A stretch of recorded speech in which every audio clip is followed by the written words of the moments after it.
जय गुरुजी। अथ श्री शिवमहापुराणे द्वितीयायां रुद्रसहितायां पंचमो युद्धखण्ड अथैकोनचत्वारिंशोऽध्यायः। व्यास उवाच। श्रुत्वा कालयुक्तमीशानो किं चकार किमुक्तवान् तत्त्वं वद महाप्राज्ञ परं कौतूहलं मम। सनत्कुमार उवाच। कालयुक्तं वचनं श्रुत्वा शङ्करः परमेश्वर महालीलाकरः शम्भुर्जहासाश्वासयंश्यतां व्योमवाणीं समाकर्ण्य तत्त्वज्ञानविशारद ययौ स्वयं च समरे स्वगणैः सह शङ्कर महावृषभमारूढो वीरभद्रादिसंयुत भैरवे क्षेत्रपालेश्च स्वसमानैः समन्वित रणं प्राप्तो महेशश्च वीररूपं विधाय च वीरराजाधिकं तत्र रुद्रमूर्त इवान्तक शङ्खचूडशिवं दृष्ट्वा विमानादवरुह्य स ननाम परया भक्त्या शिरसा दण्डवद्भुविः तं प्रणम्य तु योगेन विमानमारुरोहस तूर्णचकारसन्नाहं धनुर्जग्राहसे शुकं शिवदानवयोर्युद्धं शतमत्तं बभुवः बाणवर्षमिवोग्रं तद्वर्षतो मोदयोस्तदा शङ्खचूडो महावीर शरांश्चिक्षेपदारुणान् चिच्छेद शङ्करस्तान् वै लीलया स्वशरोत्तरै तदङ्गेषु च शास्त्रोदये स्थापयामास कोपत महारुद्रो विरूपाक्षो दुष्टदण्डसतां गति दानवो निशितं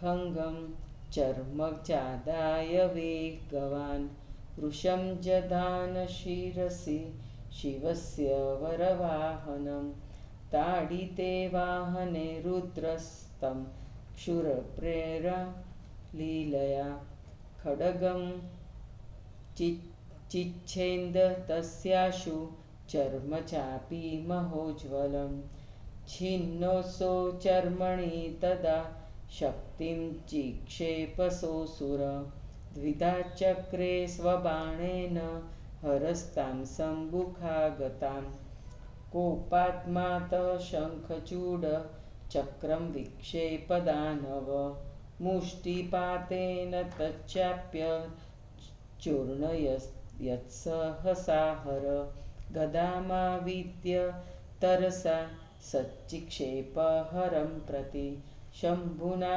सापि सहसा भिन्ना भस्मत्वमागता ततः परशुमादाय हस्तेन दानवेश्वर धावति स्म हरं वेगाच्छ शङ्खचूड कृताकुल समाहृत्य स्वबाणौ धैर्यपातयत शङ्कर द्रुतं परशुहस्तं तं भूतले लीलयासुरं तत्क्षणेन सम्प्राप्य संज्ञामारुह्य सत्रथं द्रुतदिव्यादुषशरो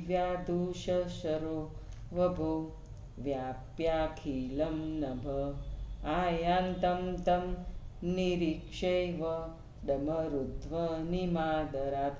चकार ज्यारवं चापि धनुषो दुस्सहं हर पूरयामास ककुभ शृङ्गनादेन च प्रभु स्वयं जगर्जगिरिशस्त्रासह्यन्त सुरांस्तदा त्याजिते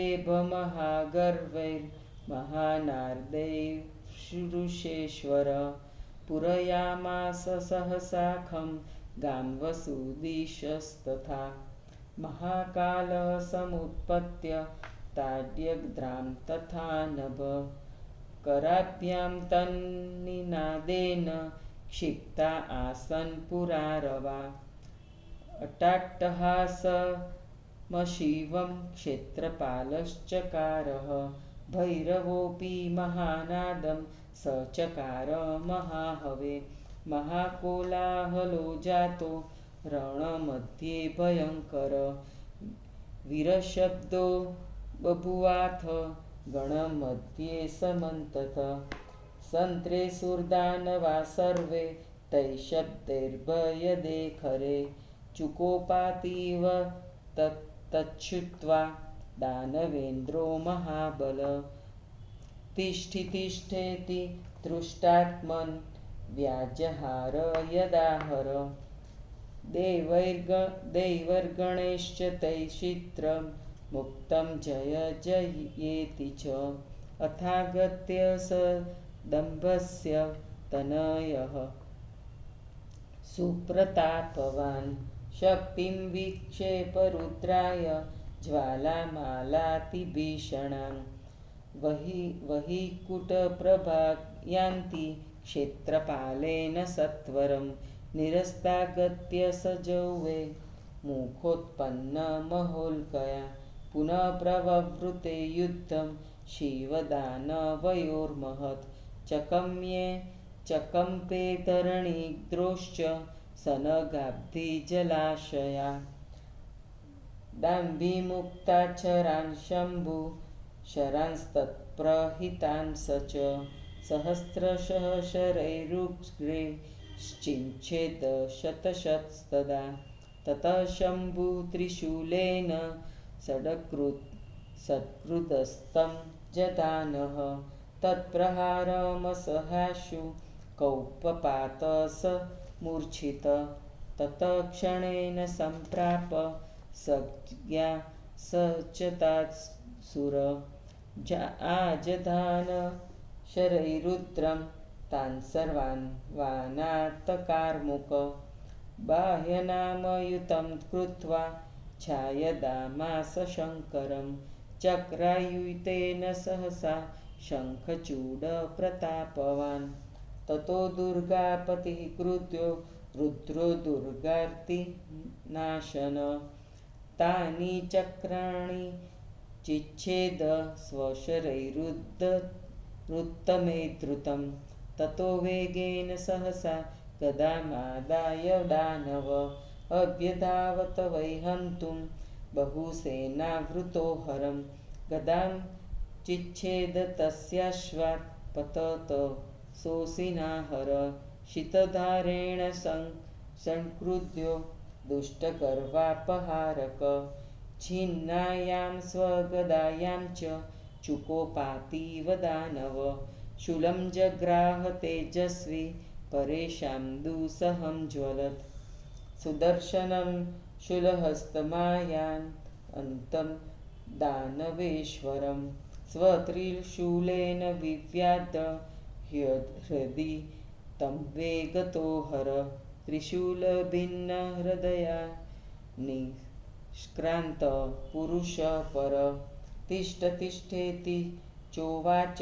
शङ्खचूडस्य वीर्यवान् निष्क्रामतो हि तस्याशु प्रहस्य स्वनवत्थत चिच्छेद च शिरो भीममसिना सोपतद्रुवि ततः काली चखादोग्रं द्रष्ट्राशुक्षुण्यशिरोधरान् असुरांस्तान् बहुनं क्रोधात् प्रसर्या स्वमुख तदा क्षेत्रपालश्च खादान्या गुहन्द्रेत्याक्रुधाकुल केचिन्नेषुर्भर्वास्त्रच्छिन्ना भिन्नास्तथा परे वीरभद्रो परान् वीरान् बहून् क्रोधादनाशत नन्दीश्वरो जधानान्या बहून् मर्दकान् एवं बहुगणा वीरस्तात् सन्यकोपत व्यनाशयं बहुन्द्रेत्यान् सुरान् देवमर्दकान् इत्यं बहुतरं तत्र तस्य सैन्यं न नाशत विद्रुताश्वा परे वीरा बहवो भयकातरा। इति श्री शिवमहापुराणे द्वितीयायां रुद्रसहितायां पंचमे युद्धखंडे शंखचूडसैन्य वधवर्णनं नाम 39वाध्यायः। हिंदी अनुवाद। व्यास जी ने कहा, काली जी की बात को सुनकर शिवजी ने क्या किया? हे बुद्धिमान, तुम ठीक ठीक कहो, मुझे बड़ा कुतूहल हो रहा है। सनत कुमार जी ने कहा, भद्रकाली की बात को सुनकर महान लीला को करने वाले परमेश्वर शंकर शंभुजी उन्हें आश्वस्त करते हुए हंसे। वास्तविक रहस्य को जानने वाले शिवजी आकाशवाणी की बातों का विचार कर शिवजी अपने गणों के साथ रणभूमि में गए। अपने समान भैरवों, क्षेत्रपालों तथा वीरभद्रा आदि को लेकर महावृषभ में बैठकर वीर रूप को धारण कर शिवजी रणभूमि में गए। उस समय रुद्र साक्षात काल रूप में अधिक शोभित हो रहे थे। शंखचूड़ ने शिवजी को देखकर विमान से उतरकर भक्तिपूर्वक उन्हें दंडवत प्रणाम किया। उन्हें प्रणाम कर योग मार्ग से विमान पर चढ़कर कवच धारण कर धनुष बाण उठा लिया। शिव तथा दानव का घोर युद्ध 100 वर्षों तक परस्पर बाण बरसाते हुए होता रहा। शंखचूड़ कठोर बाणों को बरसा रहा था। शिवजी उन्हें अपने बाणों से काटते जा रहे थे। महारुद्र विरूपाक्ष दुष्टों को दंड देने वाले, सज्जनों के रक्षक, क्रोध से उसके अंगों को शस्त्र समूह से पीड़ित करते थे। दानव ने तेज तलवार और ढाल लेकर शिवजी के उत्तम वाहन बैल के ऊपर प्रहार किया। वाहन पर प्रहार करने के बाद शिवजी ने शूरप्र से सहसा उसकी तलवार और ढाल काट दी। ढाल के कट जाने पर उस असुर ने उन पर शक्ति चलाई। सामने आने पर शिवजी ने उनके 2 टुकड़े कर दिए। कुपित होकर दानव शंखचूड़ ने उन पर चक्र का प्रहार किया। मुट्ठी के प्रहार से शिवजी ने उसे चूर्ण कर दिया। फिर उसने गदा को फेंका। शिवजी ने उसे भस्म कर दिया। तब दानवराज शंखचूड़ हाथ में परशु को लेकर कुपित होकर शंखचूड़ शिवजी की ओर दौड़ा। अपने बाण समूह से शिवजी ने उसे शीघ्र भूतल पर परशु सहित गिरा दिया। कुछ देर बाद होश में आकर उत्तम रथ पर सवार होकर दिव्य आयुध तथा बाण लेकर आकाश में जाकर वह शोभित हुआ। उसे आते हुए देखकर शिवजी ने डमरू तथा धनुष का असह्य शब्द किया और सिंगिनाद से 10 दिशाएं व्याप्त हो गई तथा असुरों को डराते हुए शिवजी स्वयं गरजने लगे। हाथी के घमंड को छुड़ा देने वाले ऋषेश्वर की गर्जना से आकाश, पृथ्वी, 8 दिशाएं गूंज उठी। तब बड़े वेग से महाकाल ने आकर भूमि तथा आकाश को दोनों हाथों से पीटा। उसके महान शब्द को सुनकर सभी असुर व्याकुल हो गए। क्षेत्रपाल ने भी अशुभ सूचक ठहाका लगाया। भैरव ने भी उस महायुद्ध में सिंह गर्जना की। रणभूमि में भयंकर महान कोलाहल होने लगा। चारों ओर वीर शब्द सुनाई पड़ने लगे। उन तीक्ष्ण भयकारक शब्दों से सभी दानव भयभीत हो गए। यह सुनकर महाबली दानवराज कुपित हुआ। जब शिवजी ने अरे दुष्ट, खड़ा रह कहा, तभी अन्य देवताओं तथा अनेक गणों ने जय जयकार की। उसके बाद प्रतापी दंभपुत्र ने आकर शिवजी पर आग की लपटों के समान भीषण शक्ति फेंकी। आग के समान आती हुई उस शक्ति को क्षेत्रपाल ने आगे आकर अपने मुख से निकली हुई ज्वाला से नष्ट कर दिया। फिर शिव और दानव में महान युद्ध प्रारंभ हो गया। उससे पृथ्वी, आकाश, पर्वत, जलाशय सब कांपने लगे। दंभपुत्र ने बाणों को शिवजी और शिवजी के चलाए हुए बाणों को वह अपने हजारों बाणों पर परस्पर काट देते थे। तब कुपित होकर शिवजी ने त्रिशूल से उसे मारा। उसके असह्य प्रहार को वह सहन न कर सकने के कारण मूर्छित होकर भूमि पर गिर गया। थोड़ी देर बाद होश में आकर वह असुर धनुष लेकर बाणों से शिवजी पर प्रहार करने लगा। अपनी 10,000 भुजाएं करके प्रतापी शंखचूड़ ने सहसा 10,000 चक्रों से शिवजी को ढक दिया। तब महान दुर्गति के नाशक दुर्गापति शिव ने कुपित होकर शीघ्र ही अपने बाणों से उन चक्रों को काट दिया। फिर बड़े वेग से गदा लेकर वह दानव शिवजी को मारने के लिए बहुत सी सेना के साथ आया। दुष्टों के घमंड को चूर करने वाले शिवजी ने उसकी गदा को अपनी तेज तलवार से काट दिया।